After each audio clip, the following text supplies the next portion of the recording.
Hello student, स्वागत है आपका फिजिक्स हिंदी के इस यूट्यूब चैनल में। तो पिछले लेक्चर में मैं आपको चैप्टर नंबर 5 जो चल रहा है वंशागति एवं विविधताएं नाम के इस चैप्टर में मेंडल ने मटर के पौधे को क्यों चुना प्रयोग में ये बता चुका हूँ। रीजन कितने थे ये भी बता चुका हूँ, क्लियर कर दिया हूँ।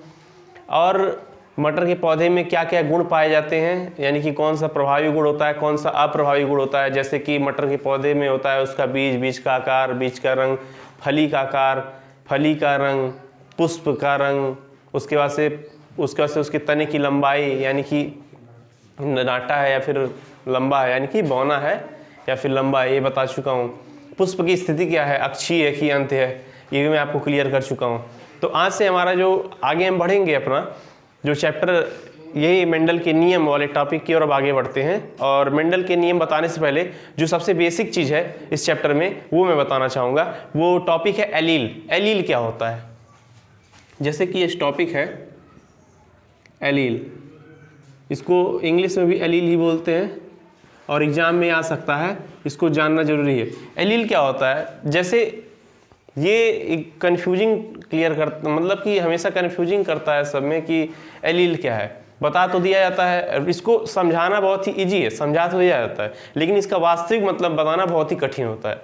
तो इसको हम ज़्यादा लपेट के ना सिंपली भाषा में बताएंगे कि एलील होता क्या है कि किसी भी लक्षण को प्रदर्शित करने वाले विकल्पी जो युग्मक होते हैं उन्हीं को हम एक साथ एलील कहते हैं। यानी कि विपर्यासी लक्षणों को व्यक्त करने वाले युग्म विकल्पियों को ही एलील कहते हैं। बताते हैं कैसे, यहां लिख देते हैं, लक्षणों के युग्म विकल्पी को प्रदर्शित करने वाले कारक एलील कहलाते हैं। एलील कहलाते हैं।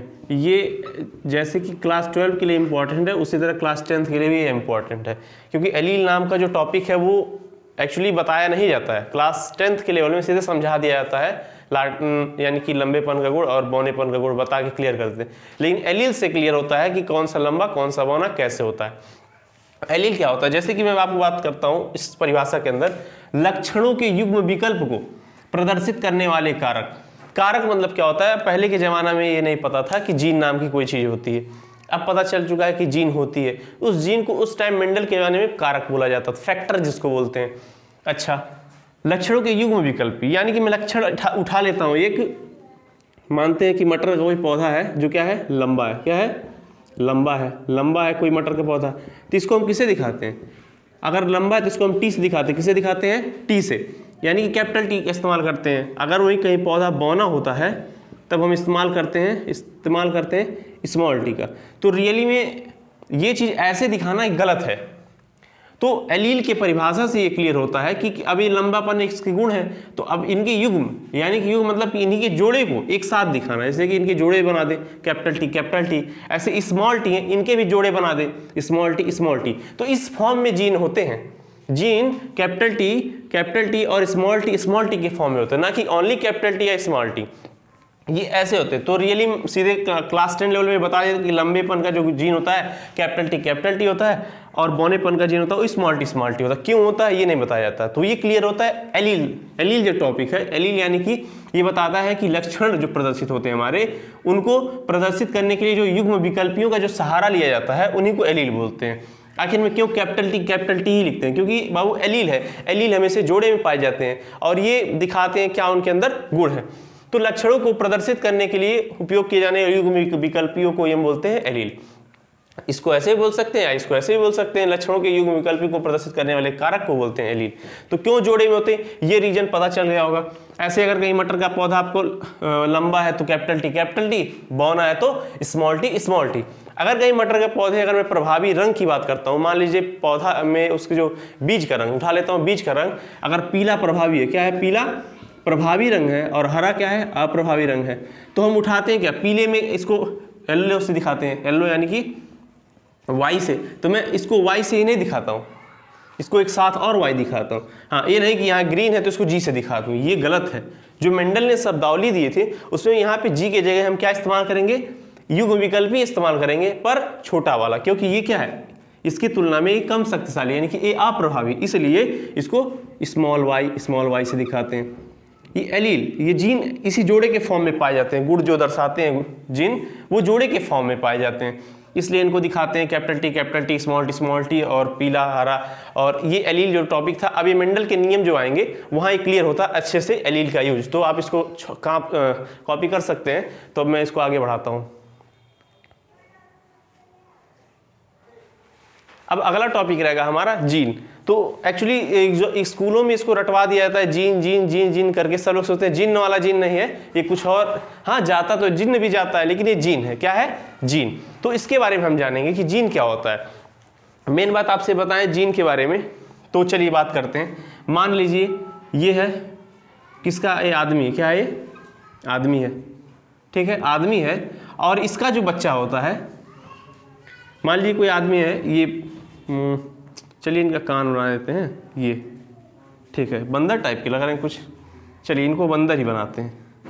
क्या है, बंदर है, लेकिन ये तो इंसान लग रहा है, चलिए इनको इंसान मान लेते हैं। ये लड़की है, कोई बंदरिया लड़की है, आई एम सॉरी सब लोग, ये पढ़वैया लड़की, देखिए चश्मा भी पढ़वैया को निशान ही होता। ये माता जी हैं और यहाँ पे टकले पिताजी हैं, ठीक है। ये आजकल का स्टाइल चला है, ये वाला बाल, ये पिताजी हैं और ये माता जी गले में माला पहनी है, ठीक है। तो मेरा यहाँ माता जी पिताजी से सीधे संपर्क यही है कि ये है मादा और ये है नर और है इंसान। क्या है, ये इंसान है। तो अगर इनके जो बच्चे होंगे, क्या वो भालू होंगे, क्या इनके बच्चे बंदर होंगे, क्या इनके बच्चे शेर होंगे, क्या इनके बच्चे सियार होंगे? नहीं। अगर ये इंसान है, क्या है, इंसान यानी कि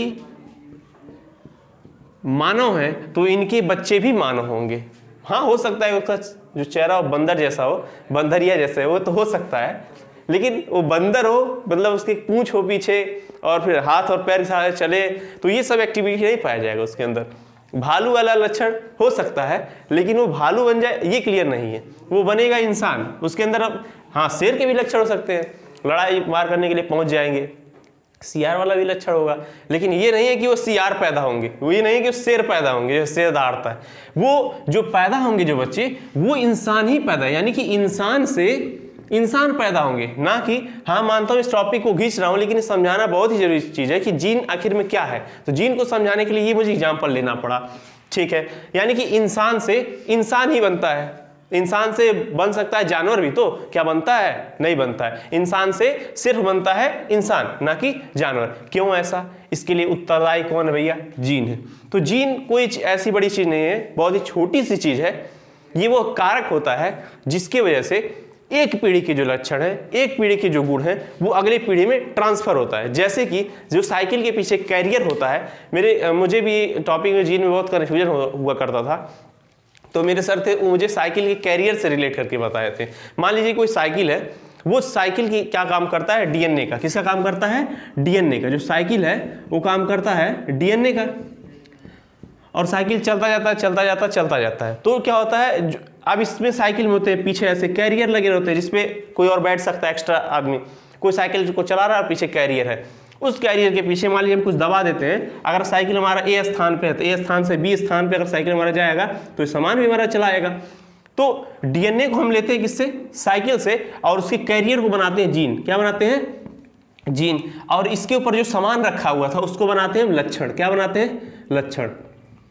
तो जीन क्या होते हैं, एक टाइप के कैरियर होते हैं। जैसे साइकिल में कैरियर होता है जो क्या होता है, सामान का एक स्थान से दूसरे स्थान पे स्थानांतरण करता है, ठीक उसी प्रकार लक्षणों का एक स्थान से दूसरे स्थान तक स्थानांतरण करने वाला जो कारक होता है वही होता है जीन। जीन क्या होते हैं, एक पीढ़ी के लक्षण को दूसरे पीढ़ी तक ले जाने वाले जो कारक होते हैं वही जीन होते हैं। जीन क्या होते हैं, एक पीढ़ी के लक्षण को दूसरे पीढ़ी में स्थानांतरित करने वाले कारक ही जीन कहलाते हैं। जीन अनुवांशिकी की इकाई है, बहुत ही इंपॉर्टेंट पॉइंट है। जो जीन होते हैं, जीन अनुवांशिकी की इकाई है। ठीक है। तो जीन क्या होता है, जीन एक ऐसा डीएनए का पार्ट होता है, छोटा सा टुकड़ा होता है जिसमें क्या होते हैं अनुवांशिक लक्षण बैठे रहते हैं जो एक पीढ़ी से दूसरे पीढ़ी में स्थानांतरित होते हैं। तो जीन, यही था टॉपिक जीन के बारे में और था एलील के बारे में। अब मैं मेंडल के नियम की ओर आगे बढ़ूंगा। तो आप इससे पहले जीन के बारे में समझ लिए होंगे और लिखना चाहते हैं तो लिख सकते हैं जीन किसे कहते हैं। तो आप लिख सकते हैं कि एक पीढ़ी से दूसरी पीढ़ी तक लक्षणों को ले जाने वाले कारक को ही जीन कहते हैं। जीन कुछ नहीं बल्कि डीएनए का छोटा सा टुकड़ा होता है जिसमें अनुवांशिक लक्षण स्थायी होते हैं। ठीक है, जीन के बारे में। और अगला मोस्ट इंपॉर्टेंट पॉइंट, जीन अनुवांशिकी की इकाई है। ये इंपॉर्टेंट पॉइंट है जीन के बारे में। यानी कि जीन ही नहीं होगा तो अनुवांशिकता नहीं होगी। यानी कि हमको इंसान से इंसान बनाना है तो ये क्या हुआ, इंसान से इंसान बन रहा है, यानी उसके अंदर इंसानियत के गुण है, मतलब कि एक मानव का गुण है। तो ये किसके कारण हुआ है, जीन के कारण हुआ है। उसके अंदर भैंस की और जो या फिर उसके अंदर सांप गोजर का गुण नहीं आ जाएगा। अगर आम का पेड़ है तो आम बनेगा, महुआ, बबूल, जामुन, गाजर, ये सब नहीं बनेगा। क्यों नहीं बनेगा, क्योंकि उसके अंदर जो गुण डाला गया है आम के पेड़ वाला डाला गया है। और ये डालने के लिए जो काम आते हैं वही आते हैं कौन, जीन। इनके बिना अनुवांशिकता हो ही नहीं सकती। अगर ये नहीं होंगे तो आम से हो सकता है जामुन भी बन जाए, महुआ भी बन जाए, लेकिन नहीं बनता। क्यों, क्योंकि मेरे पास जीन है। जीन जो होता है लक्षणों को ले जाता है। अगर ये ना होता तो हो सकता है भाई कुछ और बन जाता, लेकिन बनता नहीं है। तो इंसान से इंसान क्यों बनते हैं, कारण है जीन। जीन एक प्रकार का अनुवांशिक कारक है जो लक्षणों को एक पीढ़ी से दूसरी पीढ़ी तक ले जाता है। इसे आप नोट कर सकते हैं। और फिर मैं आगे स्टार्ट करूंगा मेंडल के नियम को। तो जीन क्या है कि इससे सटीक परिभाषा किसी भी पुस्तक में आपको नहीं मिलेगा कि जीन किसे कहते हैं। जीन की जो परिभाषा है मैंने बहुत ही मतलब छांटबीन कर इतना अच्छा परिभाषा दिया है कि आपको किसी भी पुस्तक में ऐसा परिभाषा नहीं मिल सकता। जीन क्या होते हैं, साफ शब्दों में वे अनुवांशिक इकाई जो लक्षणों को एक पीढ़ी से दूसरे पीढ़ी तक ले जाते हैं जीन कहलाते हैं। और जीन क्या होते हैं, जीन डीएनए के टुकड़े होते हैं। डीएनए क्या होता है, आपका डीएनए ऐसे होता है ना, ये रहा डीएनए, ऐसे ऐसे ऐसे ऐसे ऐसे ऐसे डीएनए होता है। ये देखिए यूं डीएनए ऐसे होता है ना,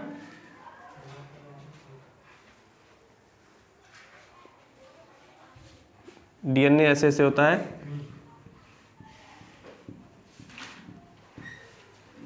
इस पूरे को बोलते हैं डीएनए। इसके किसी भी छोटे टुकड़े को मैं काट लेता हूं जहां पे मान लीजिए अनुवांशिक सूचना है, पे मान लीजिए इस पार्ट में अनुवांशिक सूचना भरी हुई है कि मुझको किसी भी एक गुण को, स्पेशल गुण को एक पीढ़ी से दूसरी पीढ़ी में ले जाना है। तो इस छोटे से इसी भाग को हम बोल देंगे, नाम दे देंगे जीन। तो ये डीएनए का एक छोटा सा टुकड़ा है जिसमें अनुवांशिक, ये क्या है, अनुवांशिक लक्षण है। अनुवांशिक लक्षण है जो एक पीढ़ी से दूसरी पीढ़ी में लक्षणों को ले जाता है, यही कहलाता है जीन। जीन के बारे में परिभाषा लिख लेंगे, इंपॉर्टेंट है और ये बायोलॉजी के स्टूडेंट को आना चाहिए बिल्कुल। जीन का सबसे अच्छा आप उदाहरण देख सकते हैं, जैसे कि आप मुलायम सिंह यादव को देखेंगे तो उनकी नाक ऐसे टेढ़ी है थोड़ी से। तो आप देखेंगे अखिलेश यादव उनके जो पुत्र हैं उनकी भी नाक थोड़ी सी टेढ़ी है। ऐसा क्यों होता है, कारण यही है कि वो मुलायम सिंह यादव का जो लक्षण था यानी कि नाक का टेढ़ा होना उनके पुत्र अखिलेश यादव में चला गया। किसकी वजह से गया है, जीन की वजह से गया। जीन ही कि ऐसे गुण है, गुण नहीं है, जीन ऐसे कारक है जिसपे अनुवांशिक लक्षण यानी कि नाक टेढ़े होने का गया और उनके पुत्र में चला गया। और इसका एग्जांपल अपने दैनिक जीवन से रिलेट कर सकते। एग्जाम में मत लिखिएगा, नहीं तो देख के वो रहेगा समाजवादी से रहेगा तो काट देगा आपका नंबर है। ठीक है, तो ये जीन के बारे में लिख लिया। फिर आगे मेंडल के नियम अगला टॉपिक हमारा रहेगा। सारे शब्दावली मैंने खत्म कर दिया हूँ और मेंडल के नियम आज से शुरू करते हैं। तो आज का टॉपिक जो हमारा काफ़ी लेंदी हो गया है जीन के बारे में समझाने में, और जो एलील के बारे में समझाने में काफ़ी लंबा हो गया है टाइम। तो मेंडल के नियम को अब हम फ्रेश